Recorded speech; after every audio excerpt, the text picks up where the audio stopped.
Hey guys, so here's our stuff for Monday the 29th. I'm going to get into 2 rounds of the warm-up, trying to get you guys ready to squat. A little bit of shoulders for the WOD for later, but first things first, we're going to do some squats. We're going to do some mountain climbers, so these ones here. And I try to really get a stretch out of it. Really get that front foot as far up as you can into the side of your hand.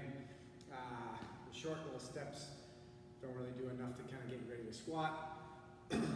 Goblet squats, you're going to hold a dumbbell or kettlebell, and you're going to squat for 10. Doesn't have to be that hard. It's just, we want that kind of being able to stay tight at the bottom, especially because we're going to be doing these pause front squats. PVC thrusters, grab a broomstick, PVC. You're going to do a full squat and head through the shoulders. And then you're just going to do 10 push-ups right to the floor. Okay? So 2 rounds through as well. Nothing special. Yeah, so what we're going to do for strength today is pause front squats. So these I've done these 5-second pauses before, and it's a long time to be holding the bar in that front rack and to be kind of staying tight and kind of, especially if you're trying to hold your breath for 5 seconds at the bottom. Because not everyone has like a whole bunch of different weights at home, a lot of people are using dumbbells and stuff, we're going to try to, we might have to add reps, but if you're using a barbell, this is going to be really hard. Your numbers are going to be nowhere near what you could regularly front squat for 5. Okay, so you're getting that loose grip, hands just outside the shoulders, right? I've been finding for me, I've been kind of widening that a little bit. It's giving me a lot more sort of stable position. When people kind of see the elbows crashing in, it kind of promotes wanting to kind of crunch down like that. So if your flexibility allows, make sure that these are going straight on and that they're not kind of coming in like that. Right? Often that's what kind of people that don't have great mobility look like. But if you can, keep trying to get them to come out a little bit, maybe widen the hands a little bit. Okay? And you're going to be doing a pause front squat. So you're going to, for most people don't have a rack at home, you're going to clean it up. So that'll also depend on how much weight you can do. But it'll be hard, even if it's not the heaviest weight. These will be hard just to do properly. Right? So you're going to clean it up. You're going to get those elbows up. You're going to do a front squat. So you're going to control down. You're going to go to full depth. 1, 2, 3, 4, 5, and then drive up without bouncing out. So what I don't want to do is a couple things. I don't want to go down to kind of just to 90. I want you to go to your full depth of a squat. So imagine if you were doing a clean and you would catch a clean at the bottom and you'd come back up. Well, that bottom is here, right? Not kind of relaxing there, but I don't want to be just going to 90, right? So I don't want to be just pausing here. Okay, because I don't normally just pause, squat to there, I squat to here, so that's where I'm going to pause at. But still keep tension. You don't want to kind of sit at the bottom.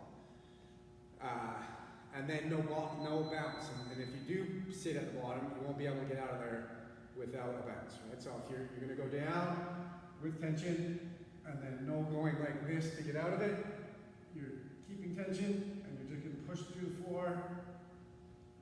Right? I think the hard part about this one is going to be breathing.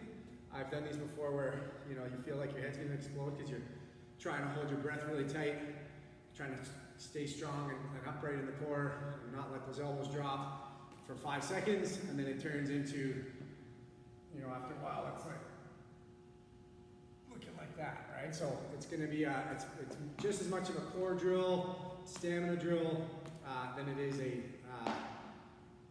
squat exercise. So you're going to do, it's going to take a while to get through 5 reps, right? So if you imagine 5-second pause, probably 1 or 2 seconds up, probably two seconds down, right?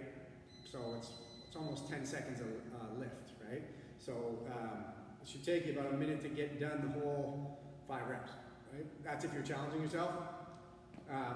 But either way, the pause is the same for most.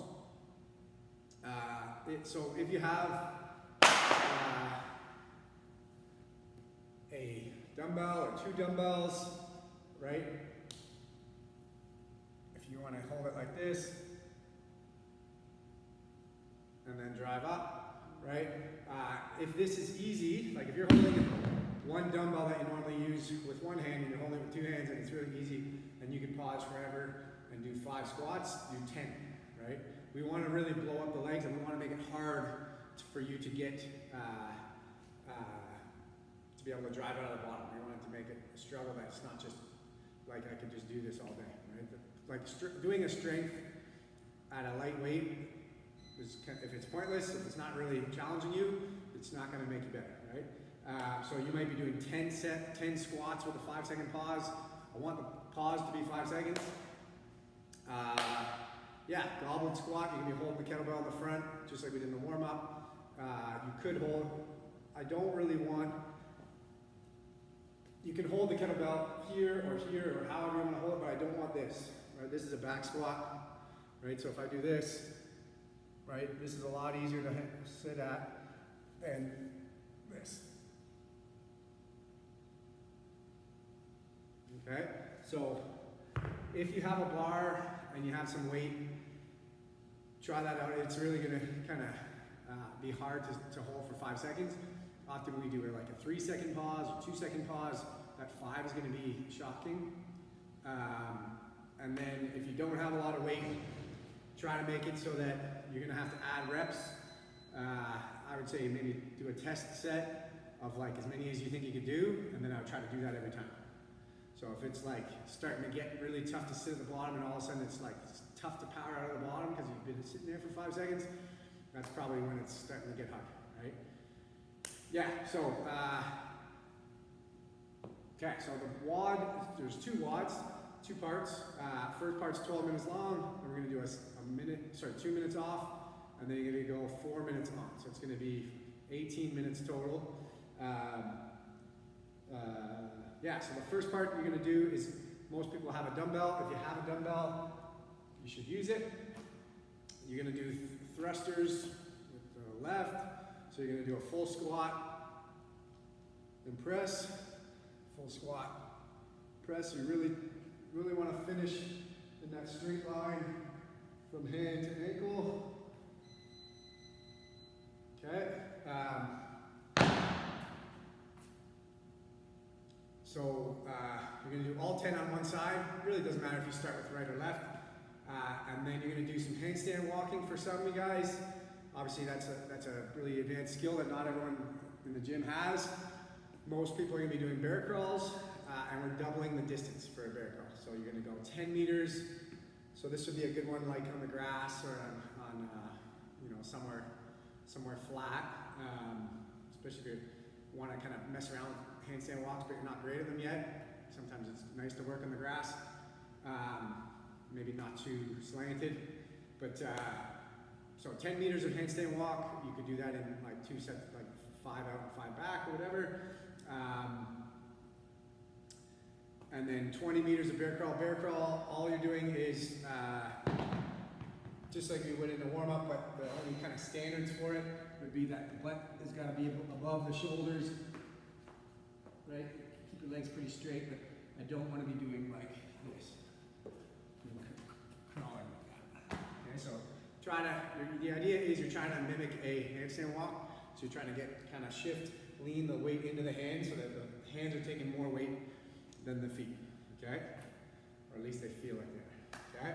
So if you have some handstand walking, but 10 meters, like say you're gonna spend 12 minutes trying to get 10 meters of handstand walk, but you do want to practice them, kind of also not a good idea. So we want to, so say you want to do this workout with the 10 thrusters, do 5 meters of handstand walk, or something kind of manageable for you, like maybe you mess up 3 times in 5 meters.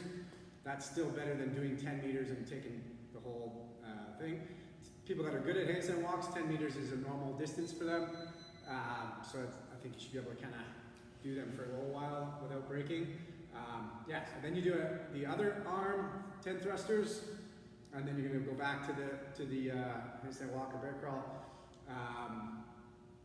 Bear crawls in WODs always start out really easy, going super fast, and then they get annoyingly hard. So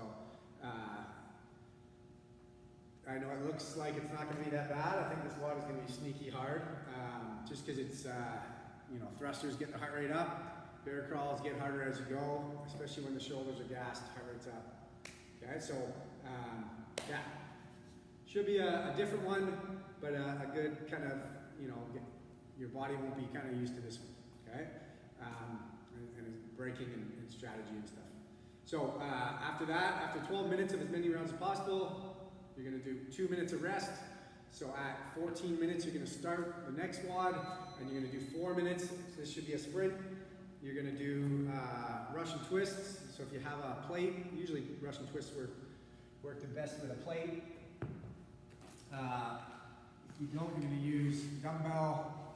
Put feet off the ground, tap the plate, tap the plate. You're going to use a dumbbell. Right? Use a little bit of bounce. It's going to be a lot, right? So if you do 30 and then 30 jumps, you want to do lateral, like we would do a lateral bar jump. You could use a dumbbell, you could jump over your kettlebell, you could jump over like kind of a, you know, if you kind of put your PVC on a couple of sticks or a couple books or whatever, and jump over. Usually it's a little bit higher than that. The height of the barbell is usually the standard that we would do for this in the gym. But you're just doing lateral jumps. Okay? So the idea is that it jacks up the heart rate.